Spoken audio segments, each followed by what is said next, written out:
સાબરકાંઠા જિલ્લાના પ્રાંતિક તાલુકાના કતપુર લીમલા ખાતે આવેલ શ્રી મહાકાળી માતાના મંદિરે ચૈત્રી નવરાત્રીના આઠમ નિમિત્તે ભવ્ય આરતીનું આયોજન કરવામાં આવ્યું હતું। આ પ્રસંગે હજારોની સંખ્યામાં માય ભક્તો ઉપસ્થિત રહીને માતાની આરતીનો લાભ લીધો હતો અને ધન્યતા અનુભવી હતી। લીમલા કતપુર રોડ ઉપર આવેલ મંદિરે આઠમને લઈને વહેલી સવારથી જ ભક્તોની ભારે ભીડ જોવા મળી। દિવસભર ભક્તોએ માતાના દર્શન કર્યા બાદ રાત્રે યોજાયેલી આરતીમાં મોટી સંખ્યામાં ભક્તો જોડાયા। દર વર્ષની જેમ આ વર્ષે પણ મંદિર વ્યવસ્થાપક કમિટી તથા પૂજારી દ્વારા સુંદર આયોજન કરવામાં આવ્યું, જેના કારણે સમગ્ર મંદિર પરિસરે ભક્તિમય વાતાવરણ છવાઈ ગયું હતું। બોલો મહાકાળી માતી યોગણિયા માતી બ્રહ્માની માતી।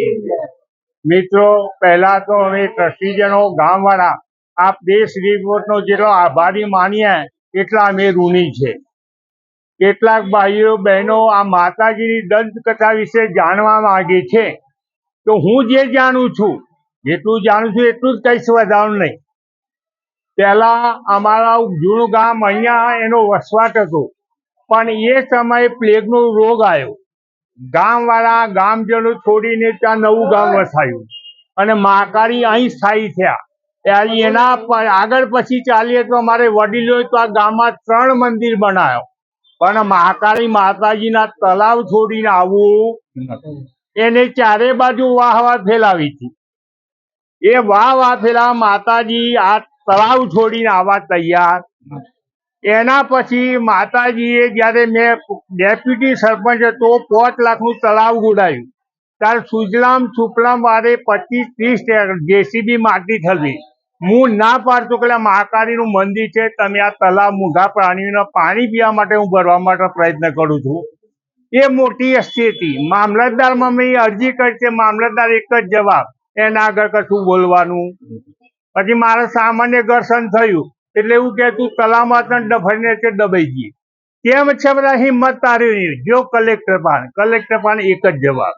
પછી છેવટે કીધું માં તું છે, મારા પાસે કોઈ છે નહીં। માતાજીનું નારિયેળ વધેર્યું, બરાબર। એના એ દિવસ 4-5 જેસીબી તળાવમાં બ્રેક મારી ગયો। એ ગાંધીનગર હતો તો કરોડોપતિ ને અજયપતિ જે મિનિસ્ટરોની ખરીદી લેનાર, એને માતાજી સપનામાં આવ્યા। વહેલા 4 વાગે ફફડતો આવ્યો ડાયાબિટીસ, અને કે મને મહાકાળીનો આબો બતાવો ને મંદિર બતાવો। આ મંદિર બતાવ્યું, એ પગે લાગ્યો। મેં કીધું તારી ભૂલ હોય તો ભાઈ 5 નારિયેળ વધી જાય છે। 5 નારિયેળ વધેર્યા પછી મને કે રામભાઈ સાહેબ તમારે જે કામ હોય બોલો। મેં કે મારા મહાકાળીનો જીર્ણોદ્ધાર કરવો છે, તો એને શરૂમાં 51,000 રૂપિયા આલેલા, અને આ એના લોકપાલથી આ મંદિર બન્યું। એના પછી બીજી કસોટી એવી થઈ કે જ્યારે હું, મહારાજ દિનેશભાઈ, મનીષભાઈ અને અલ્પેશભાઈ વહીવટમાં હતા તો દીવો કરવા મારી જોડે ઘી નહોતું, વિચાર કરો। અને નવરાત્રીનો ખર્ચો એક નવરાત્રી આવે એટલે 40-45,000 ખર્ચો, પણ મારા પાછળનું બેકિંગ મહાકાળી મહારાજ મારી ટ્રસ્ટીઓ હતા।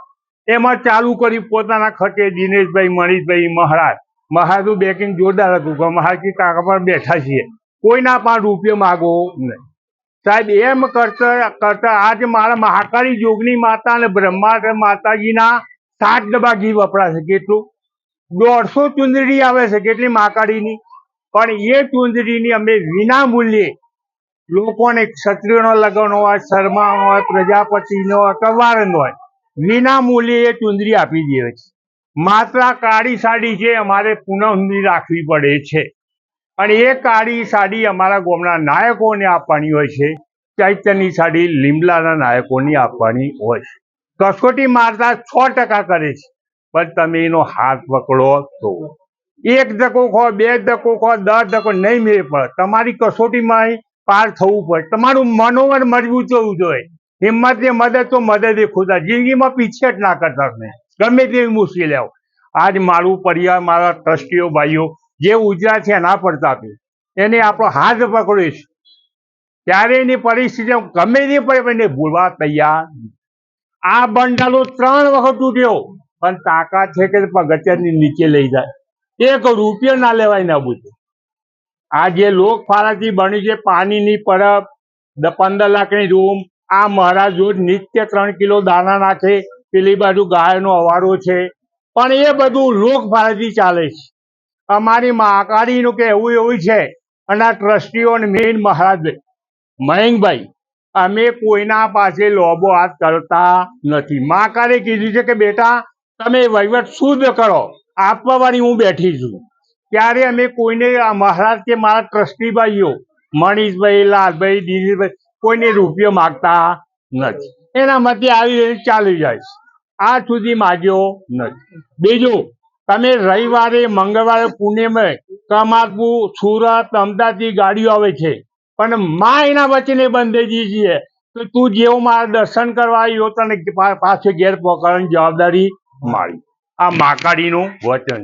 આ જૂની રેકોર્ડ છે કે સુરત, અમદાવાદની ગાડીઓ આવે છે, કોઈને નસકોરી નહીં, એક્સિડન્ટ કશું જ થતું નહીં. એમાં મુખ્ય ફાળો આટલું જે જાણવું છે કીધું. બાકીના દિનેશભાઈને મહારાજ, મુખ્ય અમારા મહારાજ. નવરાત્રી પહેલા 15 દિવસ એમના ઉજાગરા, રાતોરાતી 12-1 વાગે ચડવાની. આ સાડી એકમ હોય અને રાતના 12 વાગે આ સાડી મહાકાળીને મહારાજ ચડાવી. કાળી સાડી આસો મહિનામાં અને ચૈત્રમાં કાળી સાડી માતાજીની ચડાવીએ છે. 15 દિવસ રાખવા. રાતે વાદળ આવે, વીજળી આવે, મહારાજ કમાલ લીમડાથી દોડીને લાઈટ બંધ કરવા આવે. મહારાજને પોતે શક્તિ પ્રસન્ન છે. એ કોઈ બાળક ડરતું હોય, કોઈ આ એમનો દીવો એમને અગરબત્તી કરી આલે, માત્ર આ છે પણ કોઈનો રૂપિયો લેવાનો નહીં. એને મટી જાય એટલે કે મહાકાળીની સુખડી થાય. અહીં કોઈને પૈસો લાલચ કોઈ જે વસ્તુ છે નહીં. ચલો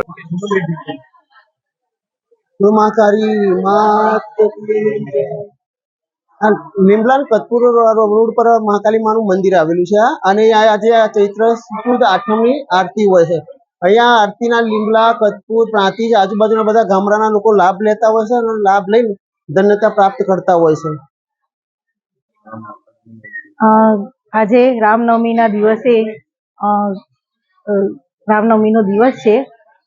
ખૂબ યાત્રાળુઓ અને બધા અહીંગાડી મહાકાળી માના મંદિરે આવે છે. હું કતપુર ગામની છું, સોનલબેન પટેલ. હું દર રવિવારે અહીંયા ગાડી દીવો નહીં પણ ખાલી દર્શન કરવા જાઉં છું. અને મને 21 થી વધારે, આ તો મેં ગણ્યા છે 21 જણા, પણ 21 થી વધારે ખાલી મેં ઘરમાં દીવો ઘેર અહીં પણ નહીં, ઘરે દીવો રાખવાની બાધા રાખેલી છતાં પણ એમને 10-10 વર્ષ થયા હોય લગ્ન થયેલા, એ લોકોના માતાજી એટલે કે મહારાજના પણ માતાજી આવે છે, પણ એ માતાજીએ શક્તિ રૂપે એમના બાળકો આપેલા છે. અને ખૂબ સરસ આ 16 મહિનાની નવરાત્રી અને ચૈત્ર મહિનાની નવરાત્રીની અંદર અહીંયા કતપુર ગામથી મુખી પરિવાર તરફથી અને સ્પષ્ટ દ્વારા પ્રસાદી પણ, મહાપ્રસાદ પણ અપાય છે. અને યાત્રાળુઓ ખૂબ શ્રદ્ધાળુઓ, એમની શ્રદ્ધા ખૂટતી જ નથી. મારી પણ વાત કરું તો નોકરીની અંદર પણ મારો જે આખો કાર્યક્રમ છે ને મહિલા સામખ્યનો, એ આખો મારા પતિને મને રોજ કે ભાઈ તારો કાર્યક્રમ ચાલશે જ. અને એ મારા પતિએ મને જે સાંત્વના આપી હતી, અને એ મહાકાળીના ભક્ત છે. અહીં ગાડી રોજ મહિના પહેલા પણ મહારાજના જોડે જ બેસે છે અને નવરાત્રી પહેલા રોજ ત્યાં આવે છે. અને આ રીતના ખૂબ સરસ શ્રદ્ધા છે, ક્યારેય ખૂટે નહીં. મારી શ્રદ્ધા તો નહીં જ ખૂટે, પણ મારા બાળકોને પણ એમને એક માએ એમ તો શ્રદ્ધા આપેલી છે ને બહુ ભક્તિ કરે છે. એપી જ્વેલર્સ સાબરકાંઠા અરવલ્લી જિલ્લાનો વિશાળ એકમાત્ર શોરૂમ પ્રાંતિજ ખાતે આવેલ છે. હવે સોના ચાંદીના શોખીનોને અમદાવાદ, બરોડા, સુરત કે મુંબઈ સુધી લાંબા નહીં થવું પડે. ઘર આંગણે જ વિશાળ showroom. Gold, silver, antique, diamond ખરીદવા માટે વિશ્વાસપાત્ર શોરૂમ એટલે એપી જ્વેલર્સ. સુવર્ણ દીપોત્સવ તથા 60 વર્ષની ઉજવણી નિમિત્તે દાગીનાની ગળામણ પર ભારી છૂટ. જૂના અને જાણીતા છેલ્લા 60 વર્ષથી પેઢી કાર્યરત હવે નવા રંગમાં અદ્યતન શોરૂમ એટલે એપી જ્વેલર્સ. સોના ચાંદીની વધારે અવનવી વેરાયટીઓ, ડિઝાઇન હાજર સ્ટોકમાં એકમાત્ર એપી જ્વેલર્સમાં જ જોવા મળશે. મંગળસૂત્ર, બ્રેસલેટ, બંગડી, એન્ટિક સેટ, પાટલા, વીટી સહિતની અવનવી હાજર ડિઝાઇન સાથે સેટ તથા ઓર્ડર ઉપર બનાવી આપવામાં આવશે. તો આજે જ એપી જ્વેલર્સ શોરૂમની મુલાકાત લો અને મનગમતા દાગીના ખરીદો. વડીલો તથા વિકલાંગો માટે લિફ્ટની સુવિધા તો ખરી જ. લગ્નના ઓર્ડર માટે સ્પેશિયલ રૂમની સુવિધા. સ્થળ સોનીવાડા નાકા, નવા બજાર, પ્રાંતિજ. જિલ્લા સાબરકાંઠા, મોબાઈલ નંબર 99030044